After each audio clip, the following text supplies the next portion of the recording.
ಸದನದ ಒಳಗೆ ಇವತ್ತು ದ್ವೇಷ ಭಾಷಣ, ಇದನ್ನು ಬ್ರೇಕ್ ಆದಮೇಲೂ ಇದನ್ನು ಕಂಟಿನ್ಯೂ ಮಾಡ್ತೀನಿ. ಒಂದು ಹೊಸ ಕಾನೂನನ್ನು ಮಾಡೋದಕ್ಕೆ ರಾಜ್ಯ ಸರ್ಕಾರ ಹೊರಟಿದೆ. ಇದಕ್ಕೆ ಕರ್ನಾಟಕ ದ್ವೇಷ ಭಾಷಣ ಮತ್ತು ದ್ವೇಷ ಅಪರಾಧಗಳ ಪ್ರತಿಬಂಧಕ ವಿಧೇಯಕ 2025 ಅಂತ ಕರೀತಾರೆ. ಉದ್ದೇಶ ಏನು? ಯಾರಾದರೂ ಇನ್ಯಾರಿಗಾದರೂ ಹರ್ಟ್ ಮಾಡೋ ರೀತಿಯಲ್ಲಿ ಮಾತಾಡಿದ್ರೆ, ಪೋಸ್ಟ್ ಹಾಕಿದ್ರೆ, ಸಂಜ್ಞೆಗಳನ್ನು ಮಾಡಿದ್ರೆ, ಏನು ಹೇಳ್ತಾರೆ ನಾವು, ಕೈ ಸನ್ನೆ ಮಾಡೋದು ಅಂತೀವಲ್ಲ, ಅದನ್ನು ಮಾಡಿದ್ರೆ ಕೇಸ್ ಹಾಕ್ತೀವಿ ಅಂತ. ಇದಕ್ಕೆ ಬಿ ಜೆ ಪಿ ಅವರ ವಿರೋಧ. ಫಸ್ಟ್ಗೆ ಅನ್ನಿಸ್ತದೆ, ಏನು ರೀ ಇದು, ಅಂದರೆ ನಾವೇನು ನೀವು ಇಂಥ ಕಾನೂನು ತರಬೇಡಿ, ನಾವು ಏನೇ ಇದ್ದರೂ ದ್ವೇಷ ಭಾಷಣ ಮಾಡೋರೇ ಅಂತ ನಾವು ವಾದ ಇದು ಅಂತ. ವಾದ ಏನೇನಾಯಿತು ಅನ್ನೋದು ತೋರಿಸ್ತೀವಿ ನಿಮಗೆ. ಅಂದರೆ ಚರ್ಚೆ ಆಗಲಿಲ್ಲ ಇದರಲ್ಲಿ. ನೀವು ಒಬ್ಬ ವ್ಯಕ್ತಿಯನ್ನಾಗಲಿ, ಇಂಟ್ರೆಸ್ಟಿಂಗ್ಲಿ ಆ ವ್ಯಕ್ತಿ ಬದುಕಿರ್ಬೋದು, ಸತ್ತಿರ್ಬೋದು, ಸತ್ತವ್ರ ಬಗ್ಗೆನೂ ಮಾತಾಡಬೇಡಿ ಅಂತ. ಒಬ್ಬ ವ್ಯಕ್ತಿಯನ್ನಾಗಲಿ, ಒಂದು ಸಂಸ್ಥೆಯನ್ನಾಗಲಿ, ಒಂದು ಜನರ ಗುಂಪನ್ನಾಗಲಿ, ಅವರ ಧರ್ಮದ ಕಾರಣಕ್ಕೆ, ಲಿಂಗದ ಕಾರಣಕ್ಕೆ, ಅವರು ಎಲ್ಲೋ ಒಂದು ಕಡೆ ಹುಟ್ಟಿದವರು ಅನ್ನುವ ಕಾರಣಕ್ಕಾಗಿ ಅವರಿಗೆ ಹರ್ಟ್ ಆಗೋ ಹಂಗೆ ಮಾತಾಡೋಂಗಿಲ್ಲ ಅಂತ ಈ ಕಾನೂನು ಹೇಳ್ತಾ ಇದೆ. ಅದನ್ನು ನಮ್ಮ ಗೃಹ ಸಚಿವರು ಮಂಡಿಸಿದರು. ಆರಂಭಿಕ ಚರ್ಚೆ ಏನಿತ್ತು ಕೇಳಿಸ್ಕೊಳ್ಳಿ.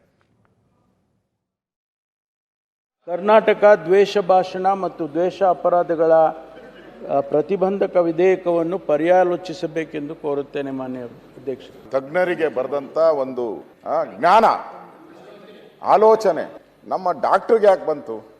ಡಾಕ್ಟ್ರು ಹೃದಯವಂತರು ಅಂತ ನಾವು ತಿಳ್ಕೊಂಡಿದ್ದೀರಿ. ನೀವು ಹೃದಯವನ್ನು ಹಿಂಡುವಂಥದ್ದು.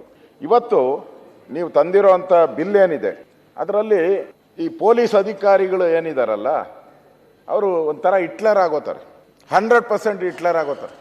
No bail, go to jail bill. ಪತ್ರಕರ್ತರು ಕೂಡ ನೆಮ್ಮದಿಯಾಗಿರಕ್ಕಾಗಲ್ಲ, ಅದಕ್ಕೋಸ್ಕರ ಆ ಕರಾವಳಿ ಬೆಂಕಿ ಹಾಕ್ಬಿಟ್ಟು ಇಲ್ಲಿ ಯಾಕೆ ಬೆಂಕಿ ಸುಮ್ಮನೆರಪ್ಪ. ಕರಾವಳಿ ಬೆಂಕಿ ಹಾಕಿದೆ, ಕರಾವಳಿ ಈ ಬೆಂಕಿ ಹಾಕಕ್ ಹೊರಟದಷ್ಟೇ ನೀವೆಲ್ಲ.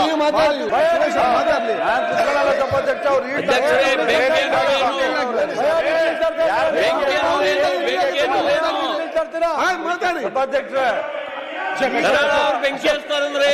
ಕುತ್ಕೊಳ್ಳಿಕ್ಕಾಗಲ್ಲ, ನೀವು ಕರಾವಳಿಯಲ್ಲ.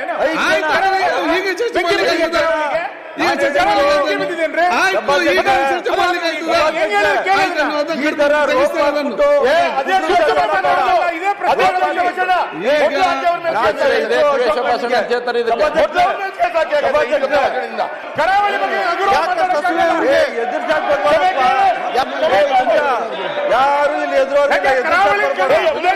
ನೀ ಎದುರು ಬರ್ಬೇಡಪ್ಪ.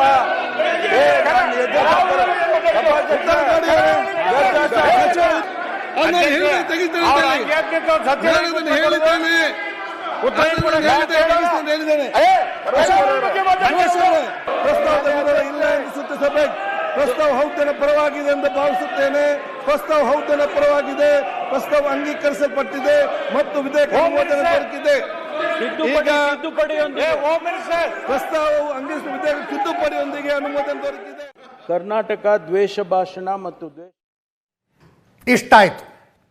ಇಂಥದ್ದೊಂದು ಸೆನ್ಸಿಟಿವ್ ಕಾನೂನು ಬರುವುದಕ್ಕಿಂತ ಮುಂಚೆ, ಅಂದರೆ ಸಾಧ್ಯ ಆದಷ್ಟು ಸಾಕಬೇಕಾದಷ್ಟು ಚರ್ಚೆಗಳಾಗಬೇಕು ಅನ್ನುವಂಥದ್ದು ನಿರೀಕ್ಷೆ.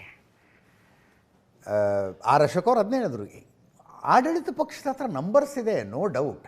ಅವರು ಮೆಜಾರಿಟಿಯಲ್ಲಿದ್ದಾರೆ, 140 ಶಾಸಕರು. ಹೆಂಗೂ ಪಾಸ್ ಆಗುತ್ತದು. ಬಟ್ ಚರ್ಚೆ ಮಾಡೋದಕ್ಕೇನು ಅಂದ್ರೆ, ಅವರು ಚರ್ಚೆ ಅಂತೂ ಶುರುವಾಗಿತ್ತು. ಆರ್ ಅಶೋಕ್ ಅವರು ಮಾತಾಡ್ತಾ ಇದ್ದರು. ಅದರ ಮಧ್ಯದಲ್ಲಿ ಇನ್ನೇನೋ ಮಾತಿಗೆ ಬಂದು ನಮ್ಮ ಭೈರತಿ ಸುರೇಶ್ ಅವರು ಸುಮ್ಮನೆ ಕೂತ್ಕೊಳ್ರಿ, ನೀವು ಕರಾವಳಿಗೆ ಬೆಂಕಿ ಹಚ್ಚಿದವರು ಅಂದ್ಬಿಟ್ರು. ಕರಾವಳಿಗೆ ಬೆಂಕಿ ಹಚ್ಚೋದು ಅಂದರೆ ನೀವು ಕರಾವಳಿನ ಅವಮಾನಿಸ್ತಾ ಇದ್ದೀರಾ ಅಂತ ಉಳಿದವರೆಲ್ಲ ವಿಪಕ್ಷದವ್ರು ಗಲಾಟೆ ಮಾಡ್ತಾ ಬಂದು ಸದನದ ಬಾವಿಗಿಳಿದ್ರು. ಅದರ ಮಧ್ಯದಲ್ಲಿ ಧ್ವನಿಮತಕ್ಕೆ ಹಾಕ್ಬಿಟ್ರು. ಇದನ್ನು ಧ್ವನಿಮತಕ್ಕೆ ನೋಡಿದ್ರಲ್ಲ, ಅದನ್ನು ಹೌದು ಅನ್ನುವರು ಪರವಾಗಿದ್ದೀರಿ, ಇಲ್ಲ ಅನ್ನೋರು ವಿರೋಧವಾಗಿದ್ದೀರಿ. ಪರವಾಗಿರುವವರ ಸಂಖ್ಯೆ ಜಾಸ್ತಿ ಇದೆ ಅಂತ ಅನ್ನಿಸ್ತಾ ಇದೆ, ಆದ್ದರಿಂದ ಇದು ಪಾಸಾಯಿತು ಅಂತ. ನಾಳೆ ವಿಧಾನ ಪರಿಷತ್ನಲ್ಲಿ ಪಾಸ್ ಆಗಬೇಕು. ಬಿ ಜೆ ಪಿಯವರು, ಜೆ ಡಿ ಎಸ್ನವರು ತಮ್ಮೆಲ್ಲ ವಿಧಾನ ಪರಿಷತ್ ಸದಸ್ಯರಿಗೆ ಕಡ್ಡಾಯವಾಗಿ ಹಾಜರಿರಬೇಕು ಅಂತ ಹೇಳಿದ್ದಾರೆ. ಆಡಳಿತ ಪಕ್ಷಕ್ಕೆ ವಿಧಾನ ಪರಿಷತ್ನಲ್ಲಿ ಮೆಜಾರಿಟಿಗೊಂದು ಸ್ವಲ್ಪ ಕೊರತೆ ಇದೆ. ಹೆಂಗಾದರೂ ಮಾಡಿ ಇದನ್ನು ಮತಕ್ಕೆ ಹಾಕಿಸಿ ಅಲ್ಲಿ ಸೋಲಿಸಬೇಕು ಅನ್ನುವ ಪ್ರಯತ್ನದಲ್ಲಿ ಅವರಿದ್ದಾರೆ.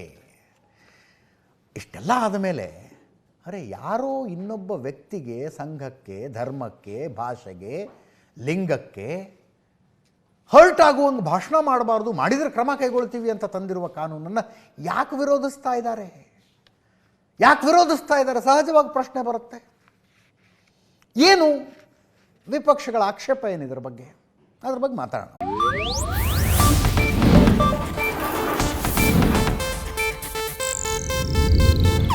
ಇದು ಏಷ್ಯಾನೆಟ್ ನ್ಯೂಸ್ ನೆಟ್ವರ್ಕ್ ಪ್ರಸ್ತುತಿ.